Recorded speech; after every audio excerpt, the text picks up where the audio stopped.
بس اتنی سی بات کہ جس جمعہ میں یہاں نہیں رہتا یہ آپ ذہن نشین کر لیں کہ اس جمعہ آپ کو ضرور یاد کرتا ہوں، اور اللہ کی بارگاہ میں دعا بھی کرتا ہوں اللہ تعالیٰ آپ کی محبتیں سلامت رکھے۔ نبی کونین صلی اللہ تعالیٰ علیہ وسلم کے متعلق قرآن نے ایک حکم فرمایا، اللہ کے رسول کی زندگی تمہارے لیے سب سے بہترین آئیڈیل ہے، اس سے بہتر کوئی نمونہ ہے ہی نہیں۔ انسانوں کو ایک ایسے آئیڈیل کی ضرورت ہے جو سب کی طبیعتوں پر فٹ بیٹھتا ہو۔ مثال کے طور پر اگر میں آپ کو کہوں، ہندوستانی لوگوں کی طبیعت الگ ہے، افریقہ والوں کی طبیعت الگ ہے، امریکنز کی طبیعت الگ ہے، مزاج میں فرق ہوتا ہے۔ اب ہندوستانی لوگوں کا کلچر، طبیعت، کھان پان، ہوا، موسم سب الگ ہے۔ اب وہ یہاں کسی کو فالو کریں گے تو اپنوں میں سے کسی ایک کو دیکھیں گے اور اس کو اپنا گائیڈ بھی سمجھیں گے، اپنا لیڈر سمجھیں گے، اور وہ ان کے لیے آئیڈیل بن سکتا ہے۔ لیکن ایک ہندوستانی امریکہ والوں کے لیے بھی آئیڈیل بن جائے یہ مشکل ہے۔ ان کی طبیعتیں الگ ہیں، ان کا مزاج الگ ہے، ان کا کھانا پانی الگ ہے۔ یہ بہت مشکل ہوتا ہے کہ پوری دنیا میں مختلف قسم کے لوگ ہیں، رنگ و نسل الگ ہے، زبان و بیان الگ ہے، کھانا پانی اور موسم الگ ہے۔ افریقہ والوں کے لیے اگر کسی کو کھڑا کر دیا جائے کہ یہ تمہارا آئیڈیل ہے، تمہارا نمونہ عمل ہے، تم لوگ اس کے پیچھے چلو، تو ان کے لیے کوئی مسئلہ نہیں ہے، وہ اس کے پیچھے چلیں گے، کیونکہ اس کے کردار، اس کے اخلاق، اس کے کھانے پانی سب ان کے مزاج کے مطابق ہوں گے۔ اسی طرح ہمارے علاقے میں اگر کسی کو کہہ دیا جائے کہ فلاں عالم، تو آپ اس کے پیچھے چلیں گے، لیکن ایک جگہ کا دوسری جگہ کے لیے آئیڈیل بننا یہ بہت مشکل ہوتا ہے۔ دنیا میں اتنے مختلف لوگ ہیں، اتنی مختلف طبیعتیں، لیکن اب اندازہ کرو قرآن نے جب یہ کہا لَقَدْ كَانَ لَكُمْ فِي رَسُولِ اللَّهِ أُسْوَةٌ حَسَنَةٌ، اے لوگو تمہارے لیے اللہ کے رسول کی زندگی سب سے بہترین آئیڈیل ہے۔ اب اس میں نہ امریکہ والے، نہ افریقہ والے، نہ ہندوستان والے، نہ پاکستان والے، بلکہ کائنات میں جہاں جس طرح کا آدمی بس رہا ہے، جس رنگ و نسل کا، سب کے لیے رسول کی زندگی آئیڈیل ہے۔ وہ ایک ہی ذات ہے دنیا میں، ایک ہی ذات ہے۔ یہ میں چیلنج کے ساتھ کہہ سکتا ہوں کہ جس کو فالو کرنے پر کوئی بھی اعتراض نہیں کر سکتا۔ کالے لوگ، افریقہ والے لوگ، ہزار ان کی طبیعتیں الگ ہوں گی، لیکن میرے نبی کے پیچھے چلنے پر فخر محسوس کرتے ہیں۔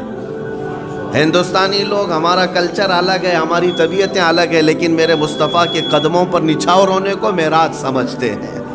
چاہے گورے لوگ ہوں، انگریز ہوں، جائیں آپ آسٹریلیا، امریکہ، UK وغیرہ، وہاں پر بھی بہت سارے مسلمان بستے ہیں، ان کا کلچر الگ ہے، لیکن جب میرے مصطفیٰ کی بات آتی ہے تو حضور کی اقتداء کرنے کو فخر محسوس کرتے ہیں۔ اللہ نے ایک ذات کو ایسا بنایا ہے جو پوری کائنات کے لیے آئیڈیل ہے۔ ہزار طبیعتیں الگ ہوں گی، لیکن میرے مصطفیٰ کی طبیعت اور ان کا مزاج سب کے لیے فٹ بیٹھتا ہے، سب کے لیے فٹ بیٹھتا ہے۔ اسی لیے رسول پاک کی زندگی کو اللہ تعالیٰ نے ایسا بنایا ہے کہ دنیا کے کسی بھی خطے کا آدمی ان کو دیکھ کر کے فالو کر سکتا ہے آسانی سے۔ باقی دوسرے کے لیے میں کوئی گارنٹی نہیں دے سکتا۔ حضور کی زندگی ایک ایسی ہے، وہ ایک ایسا نمونہ ہے۔ مجھے لے کے آؤ کسی بھی علاقے کا آدمی اور میں اسے بتا دوں کہ نبی پاک صلی اللہ تعالیٰ علیہ وسلم کی زندگی تیرے لیے بھی نمونہ عمل ہے۔ تو بھی حضور کی زندگی کو دیکھ کر کے اپنی مشکلیں، اپنے تکالیف آسان کر سکتا ہے۔ اس لیول کی تمام چیزیں میرے آقا صلی اللہ علیہ وسلم کو عطا کی گئی تھی۔ اسی لیے تو شاعر نے کہا، حسن یوسف دم عیسیٰ ید بیضا داری، آنچے ہما خوباں دارند تو تنہا داری۔ اللہ کے نبیوں کو معجزے دیے گئے تھے نا۔ کسی کو کیا معجزہ؟ حضرت یوسف علیہ السلام کو حسن کا معجزہ دیا گیا ہے۔ وہ حسن ایسا تھا کہ لوگ دیکھتے ہی فدا ہو جاتے۔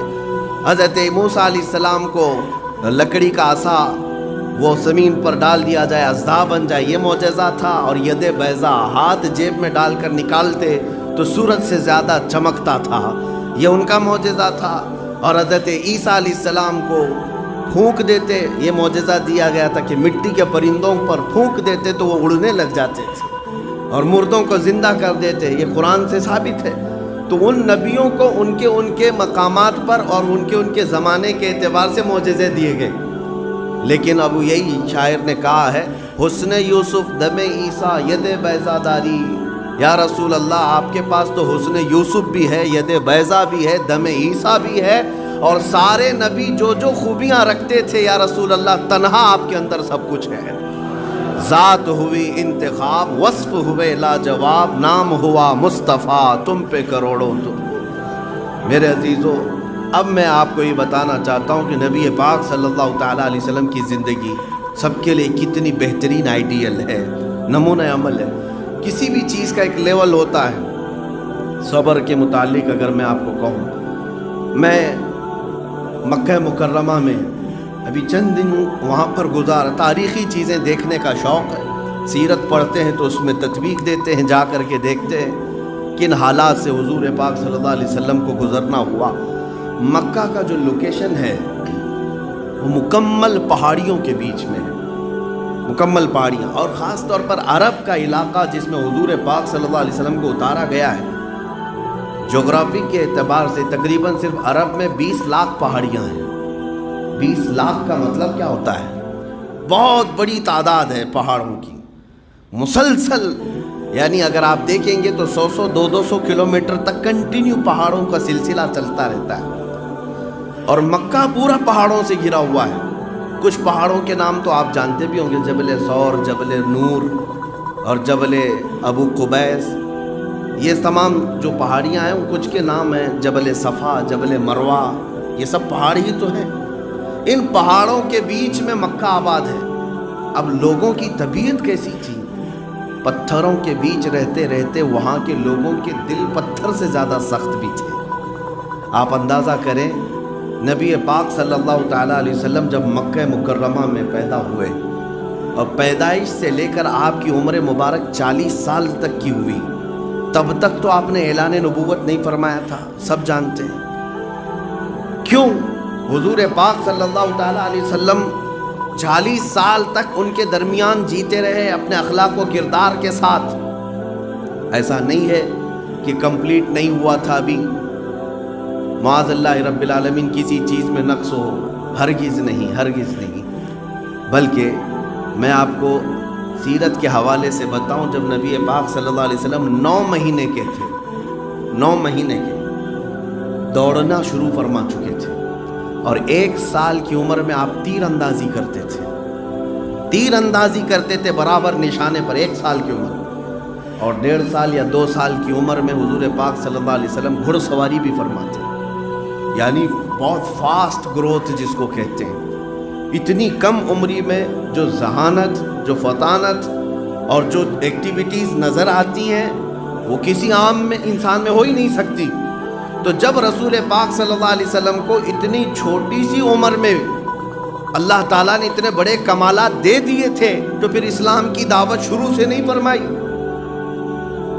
7 سال کے 8 سال کے حضور پاک صلی اللہ علیہ وسلم ہو گئے ہوں اور اسلام کی طرف لوگوں کو بلانا شروع کیا نہیں؟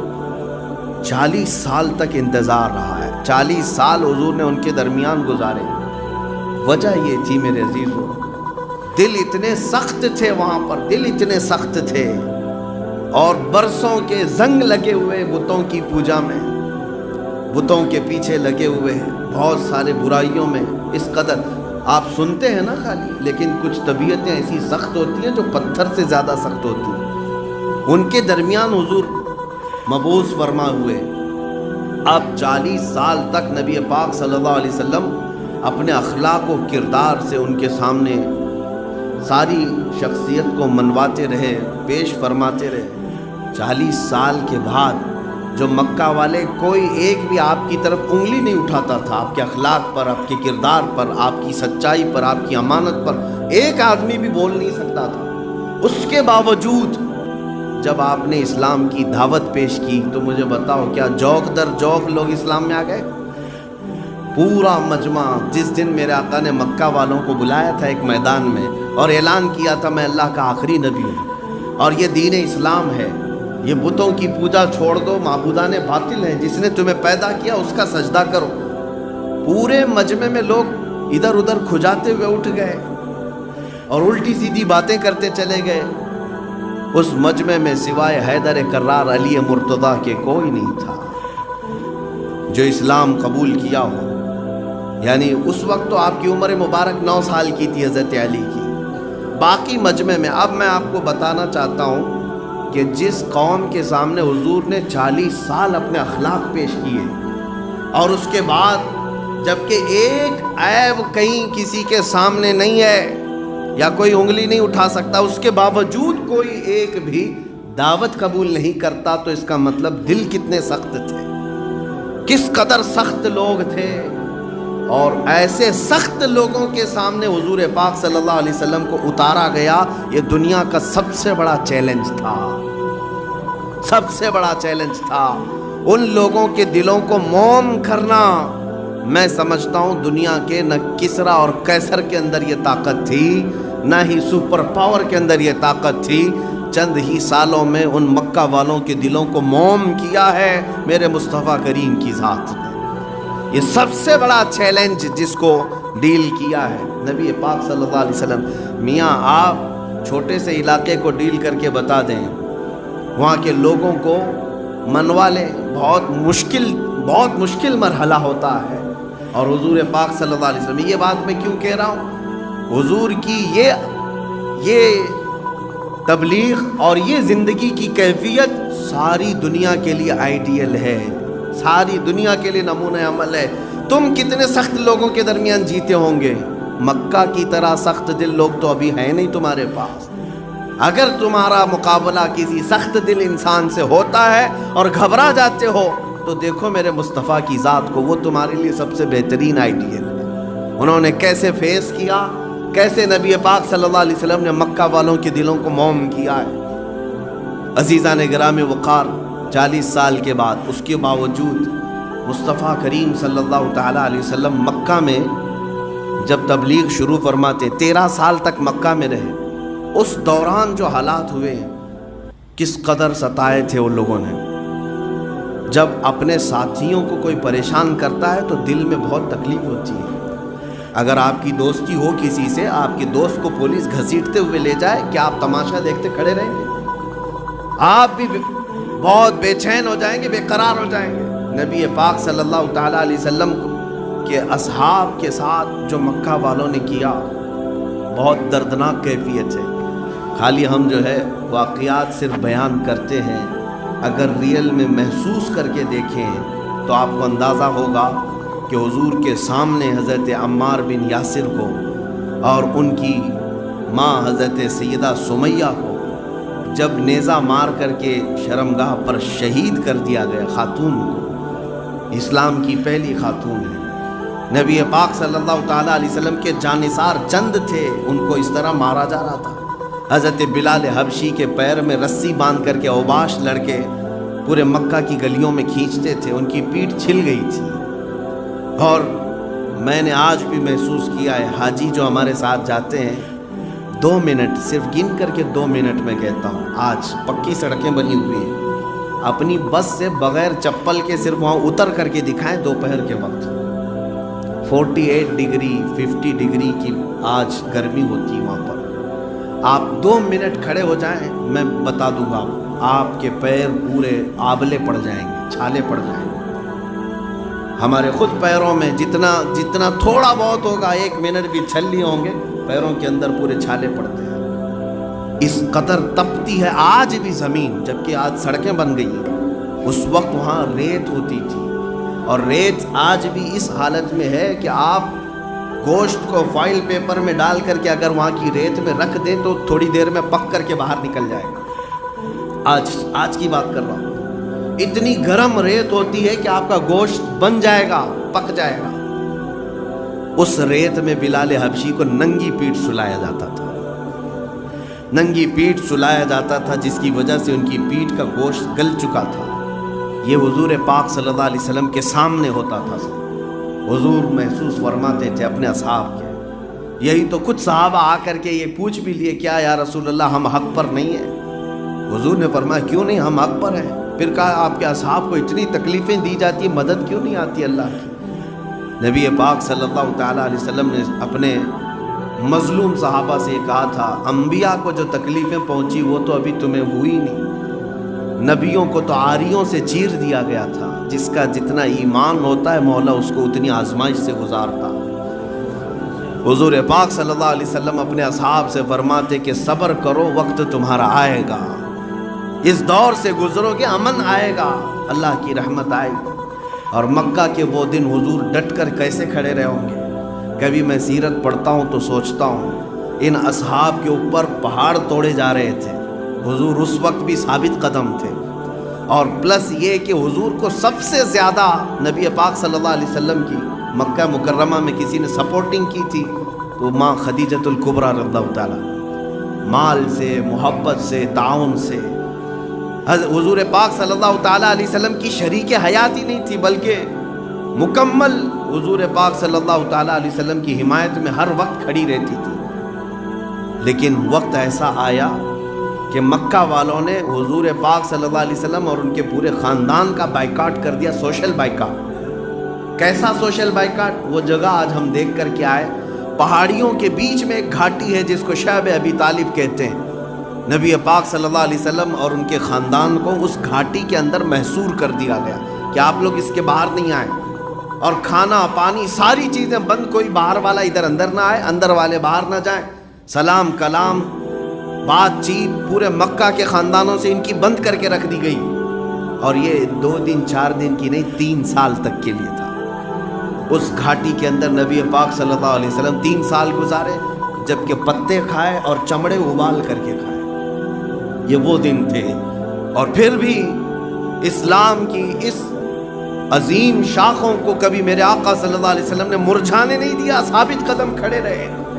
کیا بیک لے لیا کہ آپ سے دعوت نہیں دوں گا، آپ سے میں گوشہ نشین ہو جاؤں گا؟ ڈٹے رہے، کھڑے رہے۔ اسی لیے تو میں کہتا ہوں میرے عزیزو، اس سے بہترین آئیڈیل لا کر کے دکھاؤ۔ نبی پاک صلی اللہ علیہ وسلم ہر معاملے میں تمہارے لیے بہترین آئیڈیل ہے۔ ڈٹے رہنا، جمے رہنا، مصیبتوں کے بعد ایک دن تو سورج طلوع ہونا ہے۔ اور ان دنوں میں میں آپ کو بتاؤں، ان دنوں میں ماں خدیجۃ الکبریٰ کا انتقال ہوا ہے، اور حضور صلی اللہ علیہ وسلم کی اور اگر کوئی سب سے زیادہ حمایت کرتے تھے مکہ میں تو آپ کے چچا ابو طالب تھے، ان کا بھی انتقال اسی سال ہوا۔ جب اپنے گھر کے 2 عزیز لوگ انتقال کر جائیں حمایتی، وہ غم الگ ہے۔ حضرت خدیجۃ الکبریٰ کے انتقال کا غم تو میرے آقا کو بہت تھا، اپنی شریک حیات، اپنی ہمراز، اپنی لائف پارٹنر چھوڑ کر کے چلی جائے، بہت دکھ تھا نبی پاک صلی اللہ علیہ وسلم۔ اور پلس مکہ والوں کا یہ ظلم محصور کر کے رکھا ہے، بائیکاٹ ہے، اور پھر صحابہ کی تکلیف الگ ہے، کس کس کو فیس کرے۔ ہر چیز میں میرے آقا صلی اللہ علیہ وسلم نے اعلاء کلمت الحق کو بلند رکھا۔ پھر وہ وقت آیا جب ہجرت کا دور ہوا، نبی پاک صلی اللہ علیہ وسلم حضرت ابو بکر کے ساتھ جو ہجرت فرمائے، کیا لے کر کے گئے تھے مکہ سے؟ گھر چھوڑنا معمولی بات نہیں ہے، ہجرت کرنا آپ اندازہ کر کے دیکھ لیجئے، اپنا آبائی وطن کوئی چھوڑنا پڑے، آپ کو اندازہ ہوگا کہ ہجرت کتنا سخت معاملہ ہوتا ہے۔ اپنا بچپن کا ماحول، اپنے رشتہ دار، اپنے ماں باپ، اپنے بہت سارے لوگوں کو چھوڑ کر کسی دوسرے وطن جانا ہو، بڑی آزمائش کا وقت ہوتا ہے۔ نبی پاک صلی اللہ علیہ وسلم اس ہجرت کے موقع پر بھی ثابت قدم مدینہ طیبہ پہنچے۔ اب میں آپ کو بتاتا ہوں اولاد کا غم کیا ہوتا ہے۔ اولاد کا غم، جو کہ آج باپ ہیں یا کوئی ماں ہے تو انہیں اندازہ ہوگا کہ بچوں کی تکلیف کس قدر اذیت ناک ہوتی ہے۔ میں محسوس کرتا ہوں کہ اگر ہمارے بچے کو ایک دن بخار بھی آ جائے تو رات بھر نیند نہیں آتی، اس کو تھپکیاں دیتے ہیں، کبھی ہوا دیتے ہیں، کبھی گولیاں دیتے ہیں، دوڑے دوڑے ڈاکٹر کے پاس لے کر کے بھاگتے پھرتے رہتے ہیں۔ ہم اپنی تکلیف تو سہ لیتے ہیں، لیکن اولاد کی بہت مشکل ہے۔ ہر باپ کی یہ اور ہر ماں کے اندر یہ محبت اللہ نے ڈال رکھی ہے۔ میرا چھوٹا سا بچہ تھا، انگلی اس کی کٹ گئی تھی دروازے میں، اور ڈاکٹر نے جب ٹانکے لگانے شروع کیے تو ایسا لگ رہا تھا پورے جسم میں ہمارے ٹانکے لگ رہے ہو۔ بچے کا رونا ہم سے برداشت نہیں ہو پاتا، یہ اولاد کی تکلیف، ہم اپنے بچوں کی انگلی کٹ جائے یہ برداشت نہیں کر پاتے۔ نبی رحمت صلی اللہ علیہ وسلم کی اولاد حضرت عبداللہ پیدا ہوئے ہیں، گود میں حضور کے کھیلے اور اسی گود میں حضور کی انتقال کر گئے، اپنے ہاتھوں سے میرے آقا نے دفن کیا۔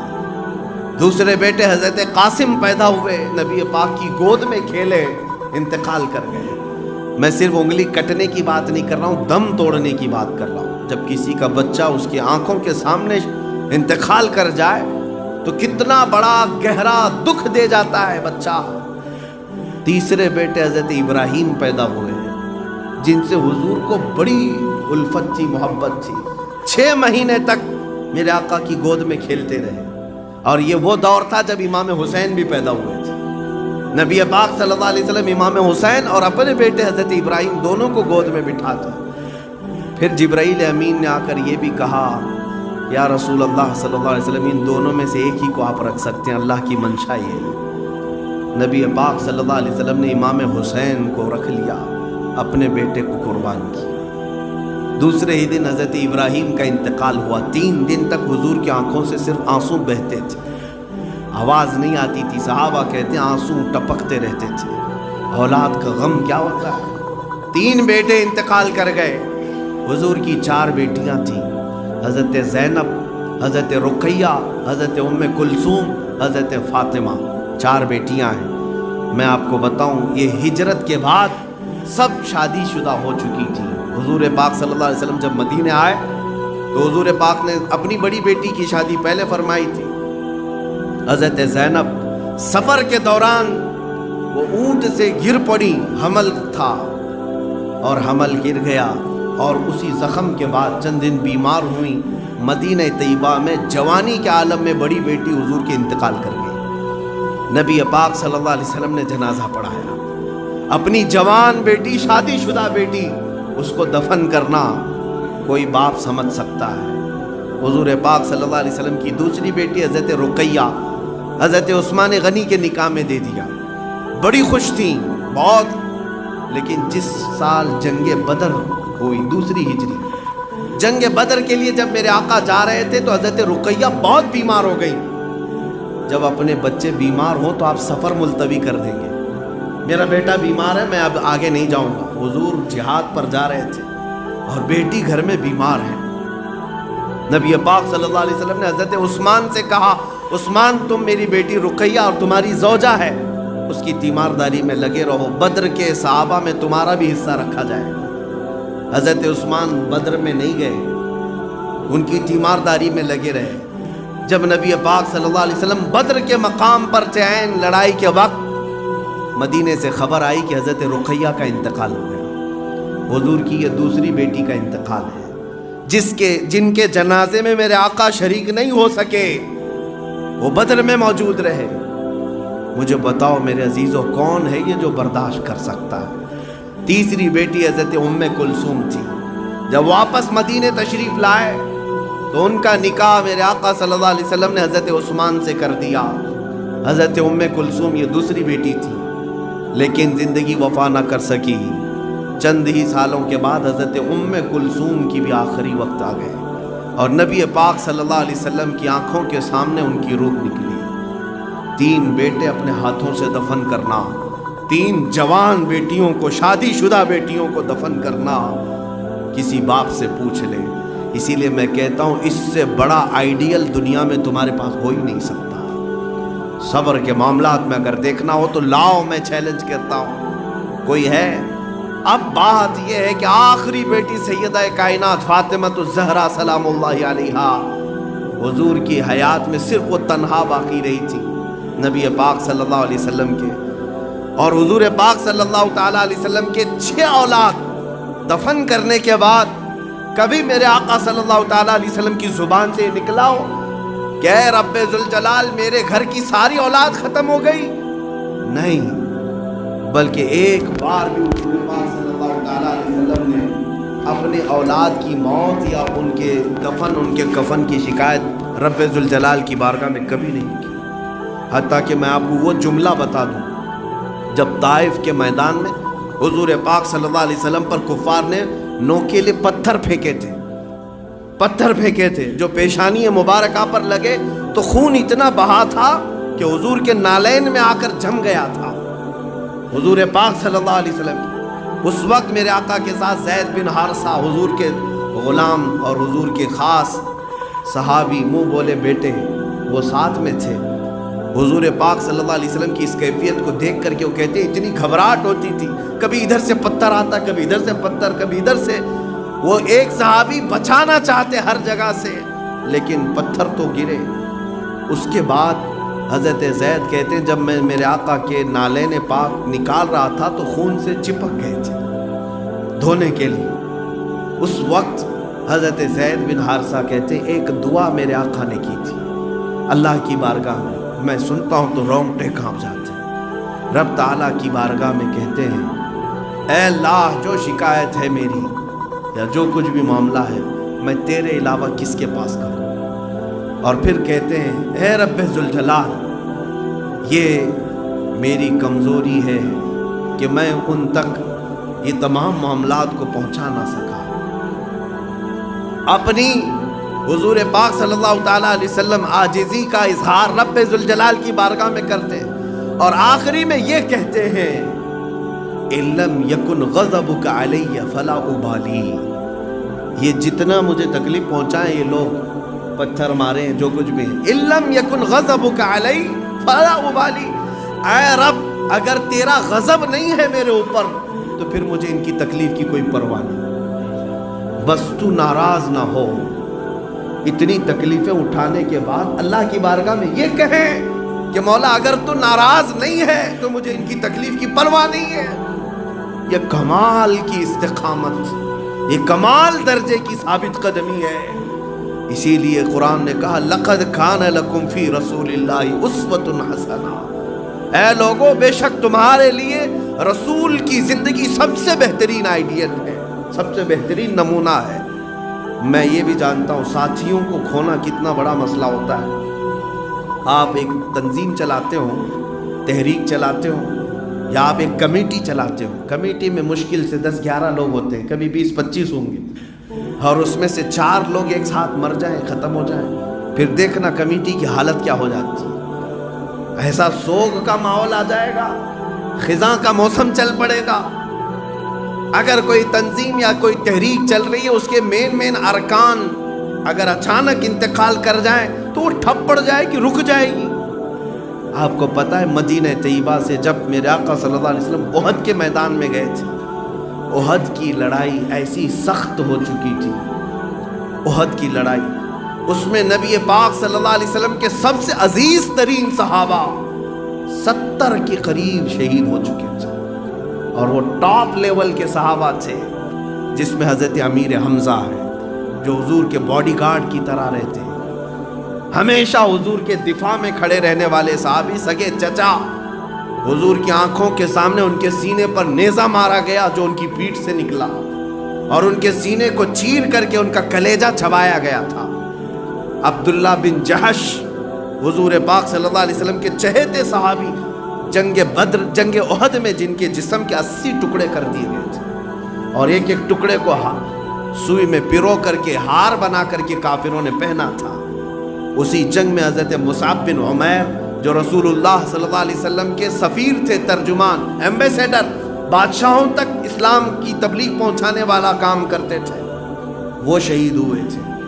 مین ارکان حضرت سعد ابن ربی جو حضور صلی اللہ تعالیٰ علیہ وسلم کے قریبی صحابی, حضور پاک ہر وقت ان کو پکارا کرتے تھے.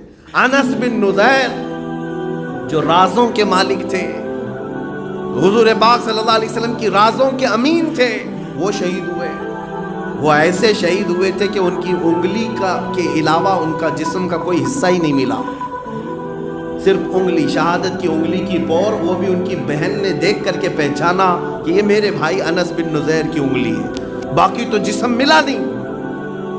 حضور پاک صلی اللہ علیہ وسلم کے وہ قریب ترین ساتھی 70 کے قریب ایک وقت میں وفات پا گئے ہوں. میرے عزیزو, اگر اسلام اتنا ہلکا ہوتا تو احد کے وقت ہی رک گیا ہوتا, احد کے وقت ہی ٹھپ پڑ جانا تھا.